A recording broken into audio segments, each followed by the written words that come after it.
Good morning and welcome to YouTube's favorite comic book channel, Cartoonist Kayfabe. My name is Jim Rugg. I'm Ed Piskor. One of my favorite comics today, Ed, is the subject. But before we dive into that, I want to remind everybody about Cartoonist Kayfabe Comic Book Christmas in July. This is the second year that we are doing this. The last Saturday in July, we're asking our audience to pull out some of your doubles, pull out some of your comps if you're a creator, grab some good comics, and put them in your local lending libraries. These things are scattered all over the country. There's so many of them around Pittsburgh. Hopefully everybody has them. And we saw tons of photos last year. Must have seen over 1,000 photos of people that put their comics into those local lending libraries and take a picture because they have a lot of charm. They're very photogenic. And we want to grow some readers. We know that readers are going to those local lending libraries. So put some good comics in there and let's see if we can't get a few new comic book readers once again this year. Share those pictures with us. Tag us on your social media. And we'll try to get this thing bigger and better every year. And let's just make more comic book readers. You can also join us on Patreon. Our King Kayfaber level, the top level, you'll get access to all of our videos first and earliest, which will help offset the kayfabe effect. Some of these books sell fast, sell out, prices go up. You want to be the first one in line if you see a book on our channel that you want to add to your collection. And also, the King Kayfabers sitting in right now listening to me say this to you. So give that a try, see which level fits you, and we look forward to seeing you in one of these recording sessions. So today's book, I have talked about this before, Ed. It's come up through Wizard Magazine. Steve Bissette's Tyrant, the self-published comic about a T-Rex that Bissette spent a couple of years in the 90s self-publishing, doing tons of research. And I mean, like, this is such a great comic. I'm so excited to revisit this because it was one of my favorites as a kid. I tell the story about my art teachers accepting this at school whenever I would bring it in compared to most of the comics I showed them. This is just a standout book. It's going to be really fun to go through it, but admire those covers. It's Gerhard doing the colors on these issues, and man, I can't say enough about Bissette's art. Absolutely, man. It's a fantastic series, and I chose to look at it in a new way for this video.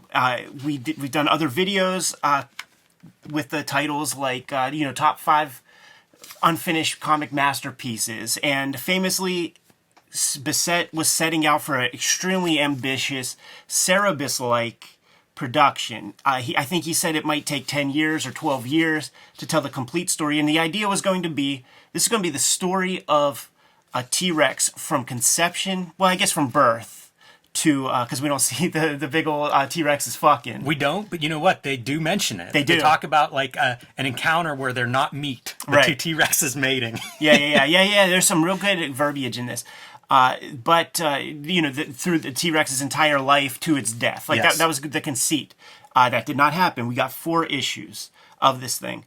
But I chose to look at this, and the angle that we're going to cover this with, this is a complete work. And it is about the birth of a T-Rex. Because that's all you get, man. Issue 3 is all the stuff that happens inside the egg. Intensely, laboriously researched. Yeah, man. Now look at this stuff, man. Let's talk art. This is Bissette doing it all. Mm-hmm. And in black and white line, he is able to create this atmosphere that looks noxious to the human lung. Soupy. Yeah. And it's amazing how he does it. But these landscapes, I think he's a Vermont boy. Yes. So he's around nature. And he in our shoot interview, he talked about, like, I just want to go play in the woods. I want to touch grass.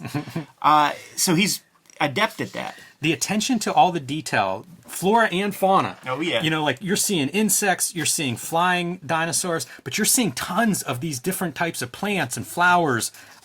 This forest is not some generic forest. We are seeing what I assume are researched, like what kind of plants were growing at this time. And it's spectacular. Like the artwork in this series is so much better than almost any comic I can point to. Absolutely. And you mentioned, some of the verbiage. These dinosaurs aren't talking. Right. So how do you write this in a way that's interesting, that's compelling, that adds something to the pictures and isn't redundant? And like he figures out inventive ways to do that from issue to issue even. There are characters. So like Egg Sucker is a character. And you're introduced to him early. And he plays a part like a little bit later. I believe this character we're going to see in the next issue. Yeah. That might be the Egg Sucker. No, this is not the Egg Sucker. This is going to be a T-Rex lunch. Oh, yeah, that's right. Yeah, but it's so interesting the way it's written because essentially this T-Rex has come to this area to to lay its nest. Yes. And the animals that are there are responding to the sounds and the smells of this T-Rex that's suddenly invaded their once tranquil space where they're eating, vegetables and little bugs and things. And now suddenly we've got the apex predator has just shown up. And this is an older dinosaur with its own children. And it recognizes we got to go. Everything you see is not by accident. So even these sound effects is a researched piece that Bissette sort of uncovers. And like, I'm the Hip Hop Family Tree dude, and I did a whole bunch of research for that. But it's from people who are around no longer than 50 years ago. And you can find access and interviews with these people. And to make those pages would take days of research every week to generate 2 pages. Each of these kinds of things, the way these animals stand is something that Bissette is not being rewarded for or paid for. It's a lot of work that has to be done that he gets 0 credit for. You as consumer, you as reader, are just getting to enjoy the fruits of all that labor, but you don't understand even a fraction of what this guy had to do to generate this comic. Oh man, it's so good. She alone knows and properly fears this morning's disturbance. There's an egg sucker that's hiding in the shadows. I think that's the egg sucker. Which would be the threat to a lot of these dinosaurs, especially to their offspring or their eggs. And the egg sucker knows and fears her. So we have even these levels like within this world of like, it's not just T-Rex and prey. Like there's an hierarchy of these characters. Directional devices. Wonderful. He's always been great with that stuff. And like the best of like the QBs consider this kind of thing. Like he became a professional like after like such great apprenticeship under people like Tex Blaisdell and Erwin Hasen and Joe Kubert. Man, the lettering, just all of it, I think, is fantastic. The lettering's a little bit rough. Yeah. You can see its aim's guided out, so it's nice and neat in terms of its lines and size. It's his hand. Also, it's almost drawn, the letters. It's his hand. You recognize that lettering in the Steve Bissette like a signature. This video is brought to you by the Cartoonist Kayfabe Patreon. The King Kayfabers on our Patreon completely mitigate the kayfabe effect by getting a chance to see all of our videos before anybody else. They also have access to the live stream recording sessions and add a lot of value to the videos by filling in the gaps in the knowledge that Jimmy and I have on the subject matters that we were talking about. Before you lies the bibliography of Cartoonist Kayfabe with some pretty dope new additions that are coming in the near future. Hip Hop Family Tree Omnibus is coming to you this holiday season. 500 plus pages of content. It's the 10-year anniversary of Hip Hop Family Tree. It is the 50th anniversary of hip hop. I put 140 pages of new material in this book to make it a completely new and substantial experience. Not the only holiday book that I'm presenting to you this year, 2022. X-Men Grand Design Trilogy is coming out in November in time for the holidays, collecting all of my X-Men Grand Design works. Some of this stuff is out of print right now, so it's the one place where you can get it all in a handy-dandy volume. And Red Room Crypto Killers is out there. Murder on the Dark Web for Fun and Profit is the name of the game. 2 issues out there right now. I encourage you to get issue number 3 of Crypto Killers because that's going to be the first appearance of my next comic strip set of characters. Jimmy has Street Angel Princess of Poverty coming out sooner than later. It is going to be a great companion piece to Street Angel Deadliest Girl Alive that currently has received a fresh printing. You get both books. You have all of Jimmy's Street Angel material that he has done to date. But right now, True Crime Funnies is the comic you're going to want to get your hands on. Still has a couple of copies. You go to Jim Rugg's website, go to his Patreon. You'll be able to see these comics ahead of time and purchase your own copy. Now that we're done with paying the bills, let's get back to the video. So talking about research, redid the birthing sequence because like while he was doing it, read about there probably was a standing birth. Had to redraw this stuff to be as scientifically close to accurate as you can be with something that's 140 million years old. And there is parts in the back, like in the next issues, where he talks about the stuff from the previous issue that he thinks he may have gotten wrong. Mm-hmm. Yeah, there are a lot of paleontologists that will write into the letters columns. He has a lot of great back material kind of citing sources and where he's getting his information for these various ideas. In one of the back issue matters, he talks about how doesn't love the design of the T-Rex, and that he's planning to change that once the new T-Rex is born, because it's almost like how that T-Rex will see its mother, essentially. Fun. They were not meat to each other. They had attacked without killing, bit without eating, bled without bleeding. These smell of her blood, but they are too not meat. It reminds me of you think about like a shark, what goes on in a shark's head, right. and everything is like food. At least in my version of a shark head. Sure. That's really how this character is written and approached, and man, it's awesome. You see the T-Rex burying the nest of eggs. As we go through the next couple of issues before it's born, there's little bits about how those nests function for temperature control, moisture control, things like that. Incubation. Mm-hmm. Use of white media. Like, when you see this kind of imagery, you could see that, like, it wasn't Toddlebin doing all kinds of stuff on top of Bissette's work. Like, he's got a hand, you know? His grasp of black and white and texture is just second to none. He was a superstar at that school. Like, you always hear those dudes talking. And here's your original version of the sequence. And it's a little two-standing. Right. Yeah, that's what flips around, I guess, is that crouching part. Little duotone usage there. It's so iconic, that head. This back matter is all really great. Like, here's a letter from Neil Gaiman, so you're going to get a kind of a who's who of letter writers over these first couple of issues as well. And then, like, lots of background, what his plans are, everything from, like, rumination on the comics industry to getting to this point of self-publishing and how that's going to work. This is shot out of a cannon. The guy just labored intensely on some extremely rigorous comic pages, and now he's giving you 4,000, 5,000 words of back matter and deeply considered stuff. Jimmy, I am a mush. 3 issues were out before I put Tyrant on my pull list, and I only got issue 4, so I do admit to that. This all this back matter stuff. So this starts in 94, and I think it ends in 96, which may speak to a little bit of the issues that plagued this book. But this back matter, it was a call to arms for me. This is exactly what I wanted to do. And he is laying out all of these different challenges and what he's doing as a self-publisher, not just how do you make this cool book, but how do you sell it? And I mean, it was here. This is, like, there are those seminal works. Like, we talk about R.E., the reproductive guide, and how, like, I still use information I pulled from that. This was one of those books where I just poured over every single detail because this is what I wanted to do. Yeah, and then you get into, dinosaur pornography and, like, the like all the best movies and pop culture things. It's really cool. It's really cool. Like, he talks about getting this into dinosaur stores, museums and things, like how that's kind of the long game plan.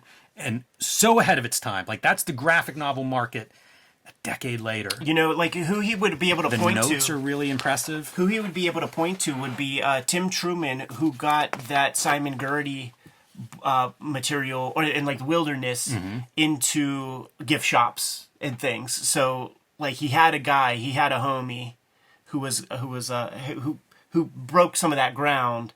And this easily could fit in there. I mean, right now, like, we could take all of this material, you put it in between a hardcover, you'll sell a couple 100,000 of them out of the gate. Absolutely. Like, that's part of the reason that when we were talking about doing this, like, that was one of my takes on this video is like, hey, I don't know if Steve Bissette is working on more Tyrant or not, but even if he's not, like, this stuff should be collected and available. Yeah, it's true. Like, as you say, it's a complete birthing story. Like, call it a complete story and put it out there because this is goldmine stuff. Totally. The craft is A+, and the content is...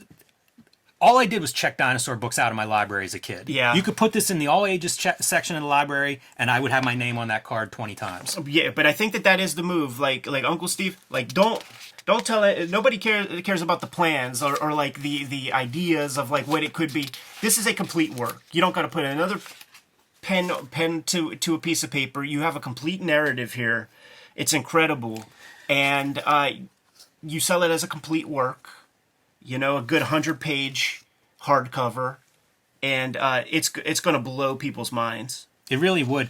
That's what stood out to me rereading this week is how impressive this is in 2 ways. One, it does not feel aged. It's not like, oh yeah, some purple prose or something that we often run into with older comics. There is a bit of he clearly learned something and wants to share it, but I'm in it for that. That's the nature of the book as far as I'm concerned. That doesn't bother. I might be disappointed if that wasn't here. But also, I don't think anybody's approached this. This is the kind of thing where like you go, oh yeah, okay, nonfiction, nature, dinosaurs, history, all this stuff. It feels like this would be your AI version of a graphic novel in this day and age in terms of like, oh yeah, you could sell it in museums and libraries and schools and all this stuff. I don't see anybody else doing anything at this level. All right, the commenters got their little fingers ready. Do not type the word GON into the comment and hit go, because it is not the same thing. No, it isn't. Get the fuck out of here. Although we should look at that too sometime. Oh, yeah. That's also on my shelf. Apples and it's in oranges. here, by the way. It's something that Bissette talks about in the end. So this story, the second issue, one of the things that impressed me on the reread is how much he kind of goes in different directions each issue. Yeah. And this is really a circle of life story, which can be tough. You know, it can be tough reading some of this stuff because these things all eat each other. Yeah, I mean, he's the character is the ecosystem. Dude, a monster movie. Totally. You know, we turn to page 8 and we've got giant ants. It is, the ecosystem is the character, and he's setting up the world. There's no stories that exist like that. Like, nothing, because it's not Aristotle. There's not, like, the closer you get to a protagonist ain't even born. So you're just like laying this stuff out, and that's a challenge, man. This is your T-Rex footprint. Yeah. You know that you've got like the water and the marshy, soupy land. The frogs are following behind, but that's what this is, like a giant close-up. You know, like think of your Mad Magazine #1. You know, the monster footprint cover. There's not one panel in this entire comic that I would want to draw myself. Not one. Very well said. And here we go, man. Page 1213. We're getting the climax of this issue. And look what is in his mouth. Looks a lot like our matriarch from the land before the T-Rex got there.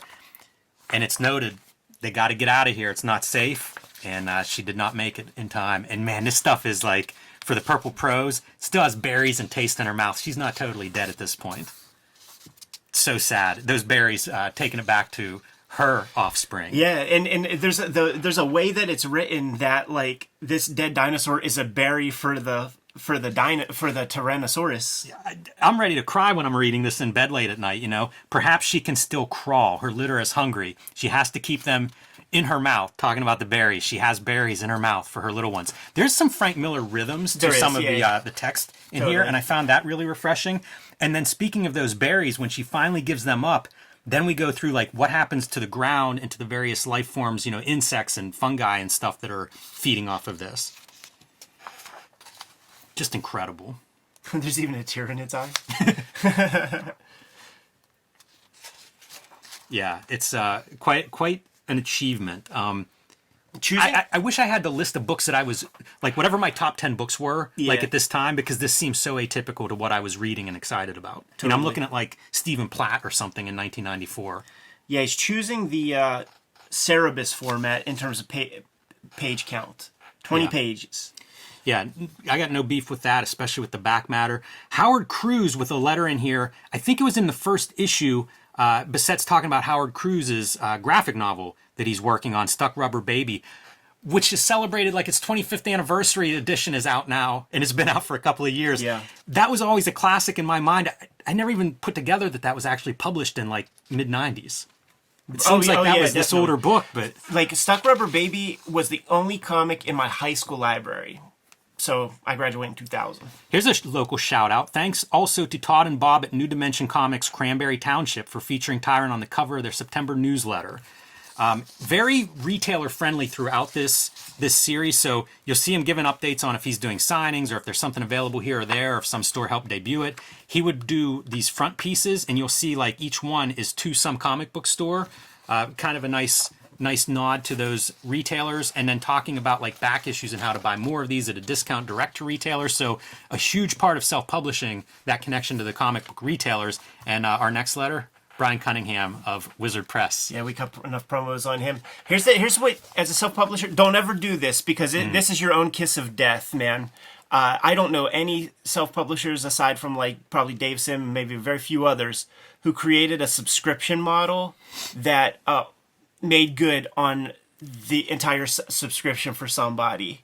So there's no discount to it. It's literally just an effort to make sure that you get your issues. He's all but saying it too. You just don't want to do this on top of self-publishing, but if you can't get the book any other way, we'll be there for you. Yeah.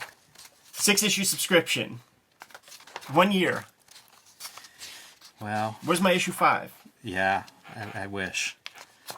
Again, the back matter, talking about pop culture, talking about various resources he's using.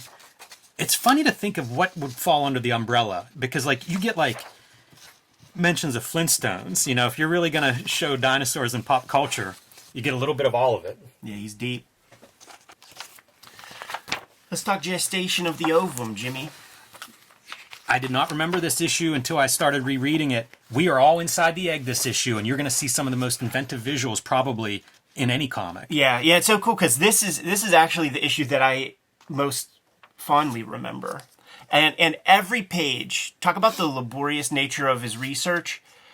He's explaining every point of growth of this character. You know, the spine grows first, and like to the best knowledge that he could discover. You know, you might have to read complete books for this page. Right. And he talks about that research in the back because, like, there is no T-Rex egg out there that you can study. So he's looking at, like, reptiles. Yeah, everything to try to figure this out. And, like, look at these shapes, man. If you're, like, into Lovecraft or something, Yeah. just write out some master illustrator's imagination for this stuff. Because how do you draw this in black and white? I know. Like it's he's such a humbling artist. Stuff looks like it's liquid. Stuff looks like, you know, his eyeballs and things are forming, but they're not totally formed yet. You just get this, like, nebulous, globular kind of things. I like seeing some of this stuff. I feel like I could get inside of Bissette's head, and when it comes time to put the white on, I bet he is. It's just coming alive to him, like with every piece of white he's putting down. It's one of the great things that he's able to do because there's so much ink on these pages that could be very stiff and over-rendered. Yeah. And it doesn't feel that way. Like, it feels liquidy. It feels like things are twitching and moving and pulsing. Look at that. I don't know how you draw those things. I know. Like, once again, there's not one panel in this entire thing that I want to or am capable of drawing. I know my limits, and my limits stop far earlier. I also than, wonder with this a guy like with a book like this, like, you know, we work kind of in isolation. Doesn't that look alive? Oh man, it's unreal. It looks like he just drew a still life, like, you know, like something that he was totally looking at. He's kayfabe and all that shit, man. It's almost psychedelic, you know, kind of reminds me of the underground comics. Makes me wonder if that's stuff that's kind of fresh in his mind, undergrounds, and how they would approach some of these weird cosmic drawings and things.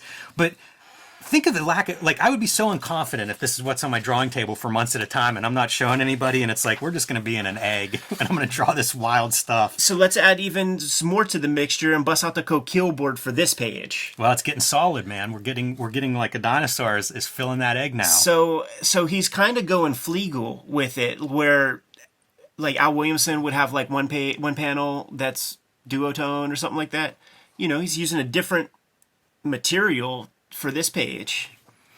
I also think this motif of, like, the egg for your panel borders, remembering back to talking to Steve Bissette, and if you guys have not watched the Steve Bissette interview on Cartoonist Kayfabe, go do that. Carve out 4 hours for yourself and go do that. But talking about how he hates the grid, and you can imagine when he figured out, like, this egg is his shape motif. Must have been a good moment. That eye is alive. Oh, yeah. It's looking at us. It's even a little bit scary. Yeah. Yeah, this is a monster comic, everybody. And starting to poke its way through the membranes and scratching at the egg.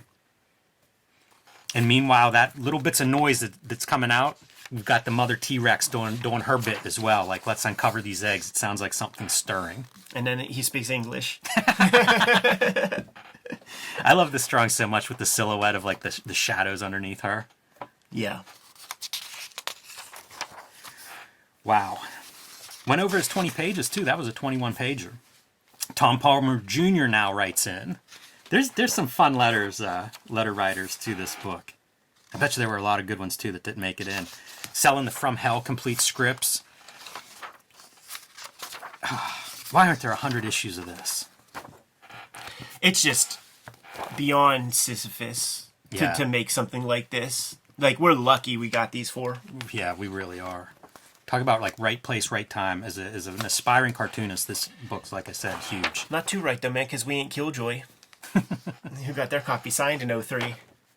Oh, 3. Nice. I'm also curious, like, how many of these stores are still in business? Yeah.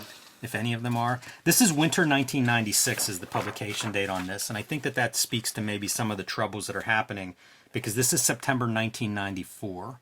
So I don't know if winter means January 96 or December 96. Yeah. But depending on how that's cut up, that could be 2 years and 4 issues, which I guess isn't the worst track record, but how about that for a turtle? For all the turtle fans out there, we know there's a lot of you watching the channel. We got a whole arc, with this character. Yeah, this is our egg sucker. Very cool to see these arcs too. We've got dinosaurs from issue 1 to 2. We've got dinosaurs from issue 1 now to issue 4. It's amazing. It's like it's real storytelling and writing, even though we don't have characters communicating. Yeah, foreshadowing, right? Yeah. Our turtle's not going to take this easily. Drops the shell. That's great. I bet you a lot of turtles have been through that. And now the turtle's just heading downstream. And you talk about the soupy atmosphere. Boy, the water of that time looks like acid. Poison water, dude. Getting some splatter in there. Look, this is the atmosphere of Pittsburgh the past 2 days. Yeah. Beautiful stuff. But he smells something, so he's not going to starve yet. Just with lines, communicating that thick atmosphere. It's kind of stunning that there isn't duo shade or screen tone for how much gray he's able to get. All his hand, but knowing that don't touch those background lines with our little focal point there, man, so that we could see him. But he's mixed up. You see his scale in that giant world. Yeah, I wonder about that. I don't know if there's a note in the back, but that did make me wonder. Like, this is a smallish animal. I'd be curious about that. I can't believe that he would be too far off. Yeah. And what does the egg sucker find? The T-Rex nest is exposed. Yeah, and this is the rotting dinosaur that we saw from last issue. Made a heck of a meal for the T-Rex and the bugs and things. Right. And that is all outlined in detail in that issue of how much stuff is going to be feeding off of that. Gotta love this too, man. Put your point of view in the rib cage of that rotting carcass. Yeah, and this is the first issue that has like a title, I think, like that.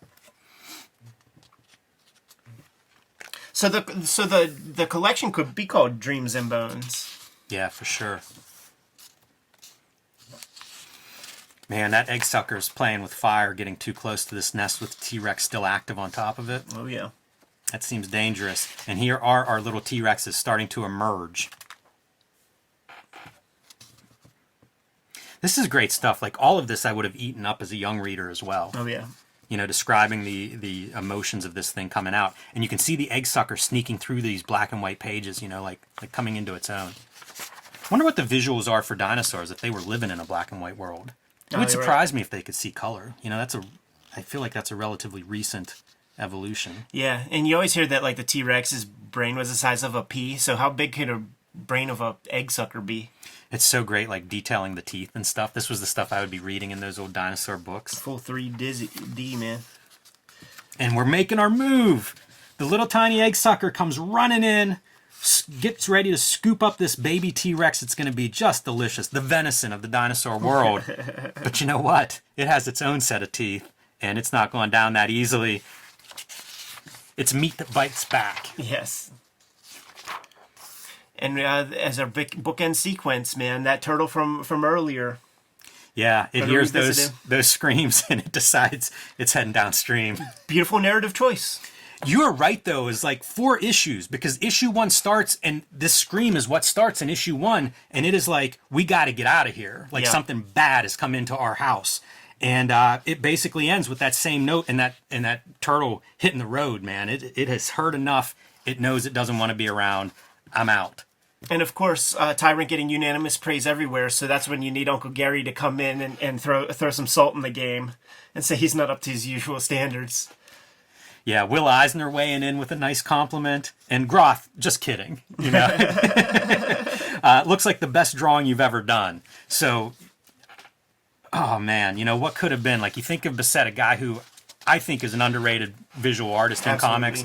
And then like what is on these pages is gold. Like Yes. this is, we say it a lot. If you're really into the thing you're drawing, I think that translates. Totally. And like that's what you feel on these pages to me as a guy who is at the top of his game and there's nothing he'd rather be drawing. Totally. So that whole idea of like what could have been is hanging on this title. Like that's what everybody talks about, man. But it's time to change our thinking and accept this, because there's not going to be more Tyrant. I'm saying that with the hopes of reverse psychology. Yeah, Steve, you ain't drawing no more Tyrant. This is what we have, and it is a complete work. It tells a complete story, and would be fantastic to nestle that in between some hardcovers with the bulk of this back matter. Write another text piece to give us some modern context of the new things that Steve learned, whatever. Probably got a 120-page book at that point. You could put a $20 price tag on that, and sell a gangbuster amount of these things, man. There's room for this to show up in the gift shop at the Carnegie Museum and things. So Absolutely. Let's dust this off. Let's bring it back, and let's change our line of thinking where Tyrant is concerned. Is a complete work of prehistoric fiction. It is a masterpiece of a comic.